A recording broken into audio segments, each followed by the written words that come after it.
Imagine going to work on a normal Monday morning.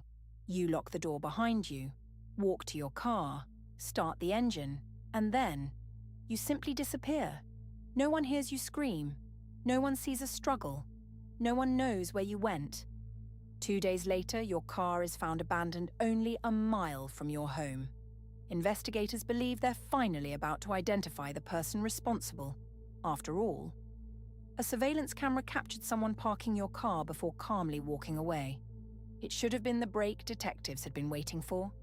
Instead, it became one of the most frustrating pieces of surveillance footage in FBI history. Nearly 20 years later, Jennifer Kesse remains missing. The person captured on that camera has never been identified, and one ordinary Monday morning continues to haunt investigators to this day. Welcome back to BrightDawn's True Crime. If you enjoy real criminal investigations, unsolved mysteries, and professionally researched true crime documentaries, please consider subscribing. Before we begin, a quick disclaimer. This documentary is based on publicly available investigative records and reliable sources. Any theories discussed will be clearly identified as such. Our goal is to present the known facts while treating Jennifer Kesse, her family, and everyone involved with dignity and respect. Now, let's go back to the beginning. Long before investigators, FBI agents, and national news crews became involved, Jennifer Kesse was simply a young woman enjoying the life she had worked incredibly hard to build. She wasn't famous. She wasn't living a dangerous lifestyle. She wasn't involved in criminal activity. She was a 24-year-old professional who had recently reached one of the biggest milestones of her life. Jennifer Nicole Kesse was born on May 20th, 1981, and from the very beginning, family was at the center of her world. She grew up in Tampa, Florida, in a close-knit household with her parents, Drew and Joyce, and her younger brother, Logan. The Kesse family wasn't unusual. Like thousands of other American families, they celebrated birthdays together, spent holidays together, and planned vacations months in advance. Those ordinary moments would later become memories her parents would revisit countless times, searching for signs they had somehow missed. As a child, Jennifer developed a reputation for being determined. If she set herself a goal, she rarely gave up until she achieved it. Teachers noticed she took her education seriously, while friends remembered someone who could balance responsibility with an outgoing personality. She enjoyed spending time with people, but she also valued independence. That independence became even more obvious as she grew older. Jennifer attended school in Florida before enrolling at the University of Central Florida, where she earned a degree in finance. Graduating from university wasn't the finish line she had imagined. To Jennifer, it was simply the first step. She wanted a successful career. She wanted to own her own home. She wanted to build a future through hard work rather than luck. By her early 20s, she was already making those ambitions a reality.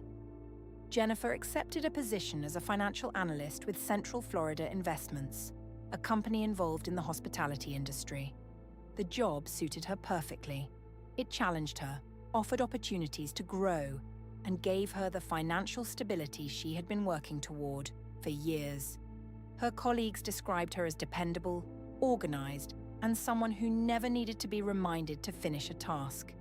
If Jennifer promised something would be done, it got done. Outside the office, life seemed equally promising. She had been in a long-term relationship with her boyfriend, Rob Allen. The two had known each other since high school, and despite living in different cities because of work, they made every effort to spend weekends together. Friends often described them as one of those couples who simply fit. There was no constant drama, no turbulent relationship, just two people building careers while looking forward to the future they hoped to share. In late 2005, Jennifer celebrated one of the proudest achievements of her life. At just 24 years old, she purchased her first condominium in Orlando. Owning a home at that age wasn't common. For Jennifer, it represented years of discipline, long hours at work, and careful financial planning finally paying off. The complex was still under construction. Many units remained empty, while contractors worked throughout the day completing buildings and landscaping. It wasn't perfect. Friends later recalled Jennifer mentioning that some of the construction workers made her feel uncomfortable. She had commented on catcalling and unwanted attention while walking between her car and the building. It wasn't enough to make her move out. But it was enough for her to mention it more than once. At the time, those comments didn't seem especially important. Construction sites are busy places. Workers come and go. People often dismiss uncomfortable encounters as nothing more than an unpleasant part of daily life. No one could have known those conversations would later become one of the most discussed aspects of Jennifer's disappearance. By January 2006, life appeared to be unfolding exactly as she had planned. She had a career she enjoyed, a loving family who spoke to her regularly, a boyfriend she cared deeply about, a new home she was proud of. From the outside, Jennifer Kesse's future looked wide open. Then came the weekend that changed everything. The final weekend anyone could account for in Jennifer's life began on Friday, January 20th, 2006. She wasn't staying in Orlando. Instead, she drove nearly 2 hours south to Fort Lauderdale to spend the weekend with her boyfriend, Rob Allen. Long-distance relationships aren't easy, but Jennifer and Rob had learned how to make theirs work. Busy careers often kept them apart during the week, so weekends became something they both looked forward to. Those 2 days were completely ordinary. They relaxed, went out together, talked about work, discussed future plans. Nothing happened that would later stand out as strange or alarming. No arguments, no mysterious phone calls, no indication that Jennifer felt threatened. If anything, she seemed exactly as the people closest to her had always known her, focused, optimistic, and excited about what lay ahead. Late Sunday afternoon, it was time for Jennifer to head back to Orlando. The work week was about to begin again. Before leaving, she said goodbye to Rob with every expectation that they would see each other in just a few days. Neither of them realized it would be the last time they would ever meet. The drive home took around 3 hours. As evening settled across central Florida, Jennifer arrived back at her condominium. The complex was unusually quiet. Many of the apartments were still empty, and construction crews had already gone home for the day. She carried her belongings inside, prepared for another week at work, and settled into her normal evening routine. Later that night, Jennifer spoke with her father on the phone. The conversation lasted only a few minutes. They talked about everyday things, work, the weekend, and plans for the coming week. Nothing about the call sounded unusual. Her father would later replay that conversation in his mind hundreds of times, searching for anything he might have overlooked. There was nothing. Jennifer sounded exactly like herself. Before going to bed, she also spoke with Rob. Again, it was an ordinary conversation between two people ending the weekend before returning to their daily routines. They said goodnight, made plans for the next time they would see each other. Then, they hung up. Neither of them knew those would be the final words they would ever exchange. Sometime after that call, Jennifer prepared for work. She laid out the clothes she intended to wear the next morning. She set her alarm. Like millions of people across America, she expected Monday to begin with the familiar rhythm of another working day. Everything inside her condominium suggested she planned to return that evening. Nothing had been packed. Nothing had been abandoned. There was no sign that she intended to leave. When Jennifer finally turned off the lights and went to sleep, she believed she knew exactly how the next day would unfold. She would wake up early, drive to the office, finish another day at work, and come home. What happened between opening her front door the following morning and arriving at her car remains one of the greatest unanswered questions in modern American criminal investigations. Monday, January 23, 2006, began like countless other Mondays. Before sunrise, Orlando was already coming to life. Commuters filled the roads, coffee shops opened their doors, and thousands of people prepared for another ordinary work day. Somewhere among them, Jennifer began getting ready for hers. Investigators believe she left her condominium sometime around 8 o'clock that morning. Exactly what happened during the next few minutes has never been established. No witness has ever come forward to say they saw Jennifer walking across the parking lot. No security camera captured her leaving the building. No one reported hearing an argument or calling for help. It was as if those crucial moments had simply vanished. What is known begins several miles away. Jennifer's office expected her to arrive that morning just as she always had. Punctuality wasn't something she struggled with. If traffic delayed her, she would call. If an emergency kept her away, someone would know. That morning, there was only an empty chair. As the clock moved past her usual arrival time, colleagues initially assumed she had been caught in traffic. Orlando's roads were unpredictable, and delays weren't unusual. 10 minutes became 20, 20 became 40. Soon, concern replaced inconvenience. Calls were made to Jennifer's mobile phone. Each one went unanswered. Her voicemail eventually picked up, but no reply ever came. Meanwhile, Jennifer's parents were beginning another normal day several hours away. They had no reason to believe anything was wrong. Then the phone rang. It wasn't Jennifer. It was her workplace. Employees explained that Jennifer hadn't arrived and couldn't be reached. To most families, that might not immediately trigger panic. To Drew and Joyce Kesse, it felt different. Their daughter wasn't someone who simply disappeared from her responsibilities. Something about the silence didn't make sense. Rather than waiting for another phone call, they made a decision that would change the course of their lives. They got into their car and started driving toward Orlando. During the journey, they tried Jennifer's phone again. Nothing. They contacted friends. No one had heard from her. They called Rob Allen. He was just as confused. The previous evening had ended exactly as every other weekend had. There had been no argument, no sudden change in Jennifer's plans, no reason to believe Monday morning would be any different from the hundreds that had come before it. Hours later, Jennifer's parents arrived at her condominium. From the outside, everything looked perfectly ordinary. Her car wasn't there. That made sense if she had already left for work. The front door was locked. There were no broken windows, no signs of forced entry. Nothing suggested that anything violent had happened inside. When they entered the apartment, they found something deeply unsettling. Jennifer's outfit for work was gone. So were her handbag, her keys, and her mobile phone. At first glance, it looked exactly as though she had left for work. The problem was, she had never arrived. Somewhere between locking her front door and reaching her office, Jennifer Kesse had disappeared.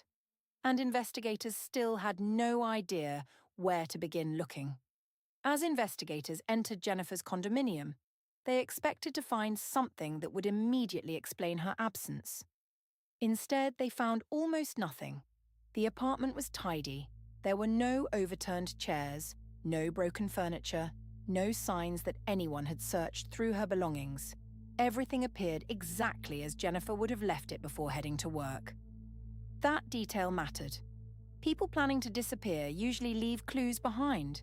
They take extra clothing, personal documents, money, or at least enough belongings to start over somewhere else. Jennifer had done none of those things. Her passport remained inside the apartment.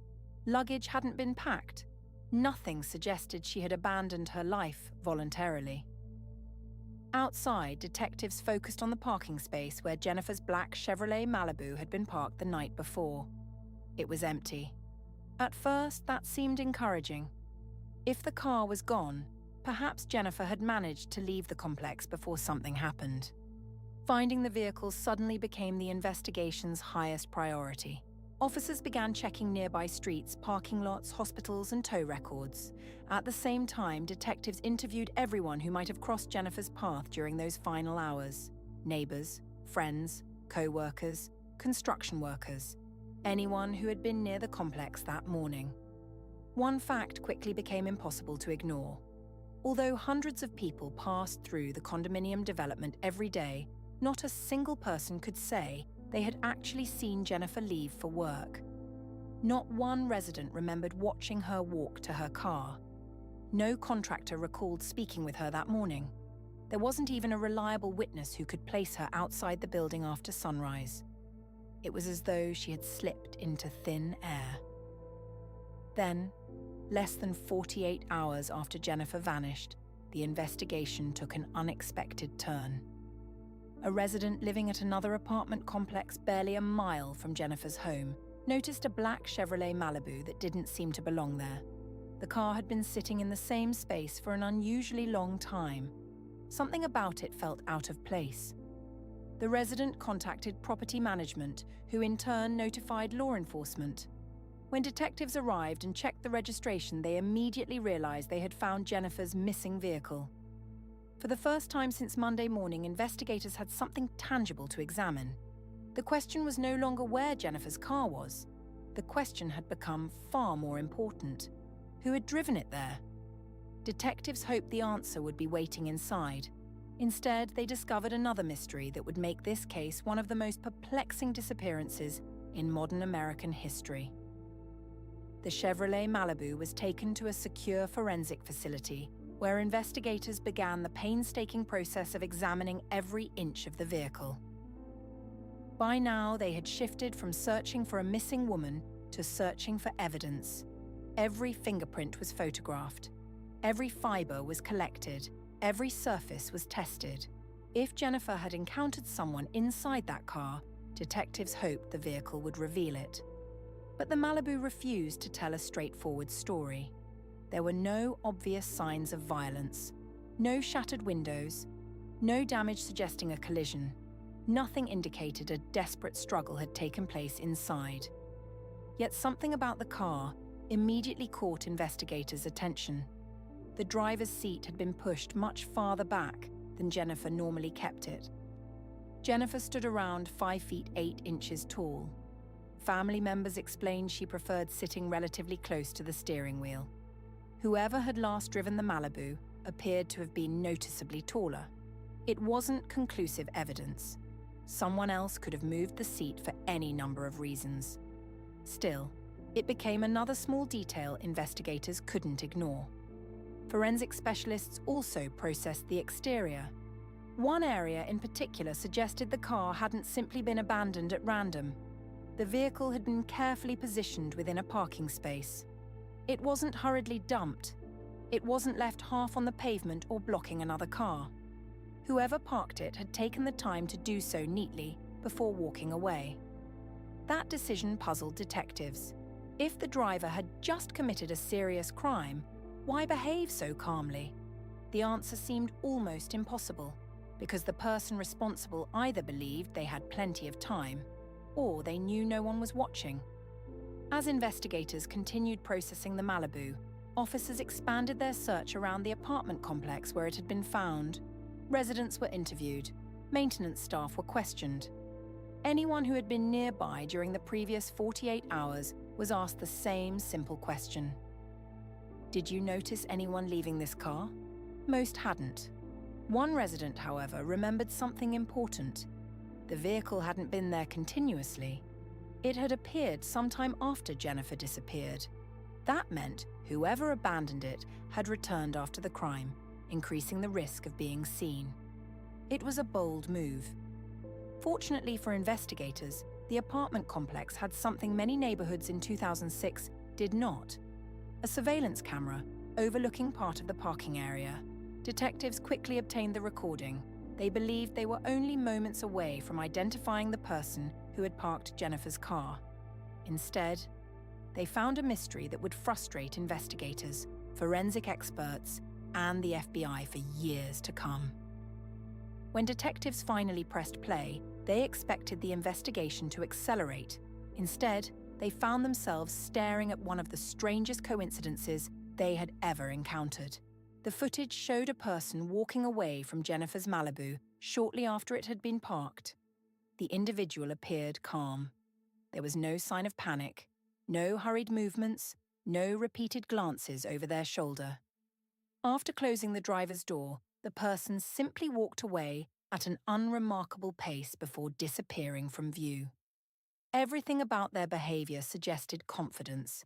It was almost as if they believed Nobody would ever identify them.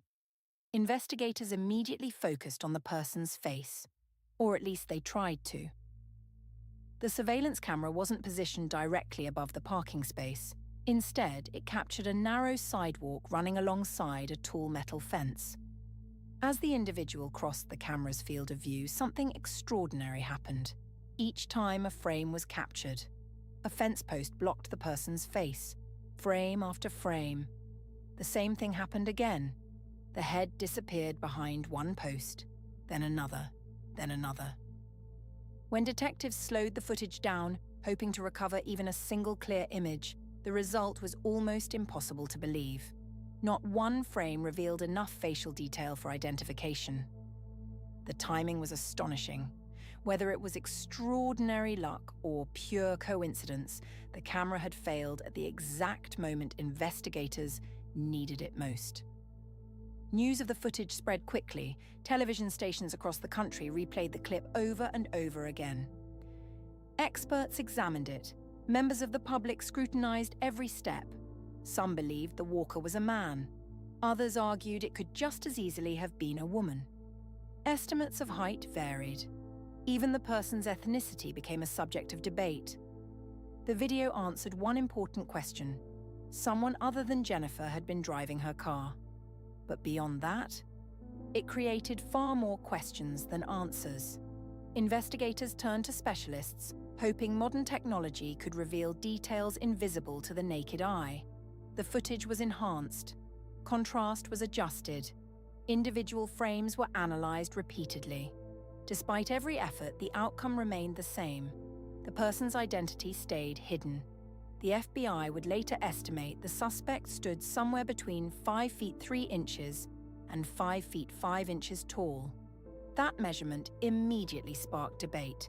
Was the individual unusually short, or had the camera angle distorted their true height? Neither possibility could be ruled out. With no face to identify and no name to investigate, detectives were forced back to where every difficult case eventually returns: the victim's own life. If the video couldn't tell them who had parked Jennifer's car, with no suspect to identify, detectives changed their approach. Instead of asking, "Who is this person?" they began asking a different question. Who was Jennifer? Sometimes the answer to a disappearance isn't found at the crime scene. It's hidden inside the victim's daily life. Investigators reconstructed Jennifer's routine almost hour by hour. They reviewed her work schedule, examined her financial records, checked her phone activity, spoke with relatives, friends, neighbors, and colleagues. If Jennifer had been under pressure, somebody would probably have noticed. Instead, interview after interview painted the same picture. She had been making plans, not preparing to disappear. Her finances were stable. She wasn't facing legal trouble. There was no evidence of gambling debts, secret relationships, or conflicts serious enough to explain her sudden disappearance. Her employer described her as reliable and ambitious. Friends remembered someone who was excited about the future. Her relationship with Rob Allen appeared healthy, and investigators found nothing suggesting either of them had been living a double life. One by one, the most obvious explanations began to disappear. Attention gradually shifted back to Jennifer's condominium complex. Although she enjoyed living there, she hadn't been completely comfortable since moving in. The development was still under construction, which meant contractors, subcontractors, delivery drivers, landscapers, and maintenance crews moved through the property every day. Many of them weren't permanent employees. Some stayed only a few days before moving to another project. That constant flow of unfamiliar faces made it difficult to know who belonged there and who didn't. Jennifer had mentioned to family members that some workers had made comments as she walked to and from her apartment. She wasn't describing threats. She hadn't reported being followed, but she had admitted the attention made her uneasy enough to be cautious. Those conversations suddenly took on far greater significance. Detectives identified dozens of people who had been working at the complex during the weeks leading up to Jennifer's disappearance. The list grew rapidly: electricians, painters, carpenters, roofers, concrete crews, cleaning contractors. Each person represented another interview, another background check, another opportunity to discover whether someone had noticed Jennifer's routines. Investigators worked through the names methodically. Some individuals cooperated immediately. Others had already moved to different construction sites across Florida. Tracking everyone down became a major undertaking. Despite the enormous effort, nothing emerged that could directly connect any worker to Jennifer's disappearance. No witness admitted seeing her that Monday morning. No physical evidence placed a specific individual with her. The investigation had expanded dramatically. Yet, detectives were no closer to understanding what had happened between Jennifer locking her condominium door and her car turning up abandoned 2 days later. Then another possibility began to emerge. What if Jennifer hadn't been specifically targeted at all? What if she had simply crossed paths with the wrong person at exactly the wrong moment? Perhaps Jennifer herself could explain why someone wanted her gone. As the weeks passed, investigators faced a difficult reality. There wasn't a single theory that explained every piece of evidence. Instead, there were several possibilities, each with its own unanswered questions. One idea was that Jennifer had been abducted while walking from her condominium to her car. The distance was short, only a matter of seconds, but it was also the only point in her morning where she would have been completely alone. If someone had been watching her routine, they would have known exactly when she usually left for work. Another possibility placed the confrontation after Jennifer reached her vehicle. Detectives considered whether someone could have approached her as she unlocked the driver's door, forcing their way inside before she had a chance to react. It would explain why there were no witnesses inside the building. But it raised another question. Why hadn't anyone in the parking lot seen or heard something? The condominium complex wasn't fully occupied, yet it wasn't deserted either. Construction crews were expected to arrive that morning, and other residents were beginning their day. Carrying out an abduction in that environment would have involved enormous risk. Investigators refused to dismiss any scenario without evidence. They also looked beyond the condominium itself. Jennifer's route to work was carefully reconstructed. Traffic cameras were reviewed wherever possible. Businesses along the route were contacted. Hospitals confirmed that no unidentified woman matching Jennifer's description had been admitted. Airports were checked. Border agencies were notified. Banks monitored her financial activity. Nothing suggested Jennifer had traveled anywhere under her own identity. Meanwhile, the media attention continued to grow. Her smiling photograph appeared on television broadcasts across the country. National newspapers covered the case. Missing person organizations distributed posters across Florida. Every new report generated another wave of telephone calls. Some tips came from people convinced they had seen Jennifer. Others named possible suspects. Most were investigated thoroughly before being ruled out. Although the information rarely moved the investigation forward, detectives understood that even one accurate detail could change everything. Months passed, then years. The case remained active, but without fresh evidence, progress became painfully slow. Jennifer's family refused to let her name fade from public memory. They gave interviews, worked with advocacy groups, supported search efforts. Every anniversary became another opportunity to remind people that somewhere, someone still knew the truth. For Drew and Joyce Kesse, this was no longer simply an investigation. It had become a promise that they would never stop looking for their daughter. And that determination would eventually lead them to challenge the very people responsible for finding her. By 2008, the investigation had reached an uncomfortable standstill. Detectives still considered Jennifer's disappearance an active case, but the pace had changed dramatically. The frantic searches of the first weeks had given way to quieter work. Every new lead had to be weighed carefully. Every phone call had to be checked. Most of them ended the same way, with another dead end. For Jennifer's parents, that wasn't good enough. They appreciated the work investigators had done, but they also believed opportunities had been missed during those crucial first days. They questioned whether every construction worker had been properly identified. They wondered if valuable evidence had slipped away before the area was secured. Most of all, they wanted answers to questions that no one seemed able to answer. Rather than waiting for progress, Drew and Joyce decided to take action themselves. They hired private investigators. Former detectives reviewed the evidence with fresh eyes. Thousands of pages of reports were examined again. Photographs were studied. Witness statements were compared. The hope wasn't to replace the police investigation. It was to find the one detail everyone else had overlooked. Then another battle began. Jennifer's parents wanted access to the complete investigative file. Law enforcement refused, arguing that releasing sensitive information could damage an open investigation. The disagreement eventually moved into a courtroom. After years of legal proceedings, the Kesse family won the right to obtain thousands of pages of investigative records, although some information remained protected. It was an extraordinary decision.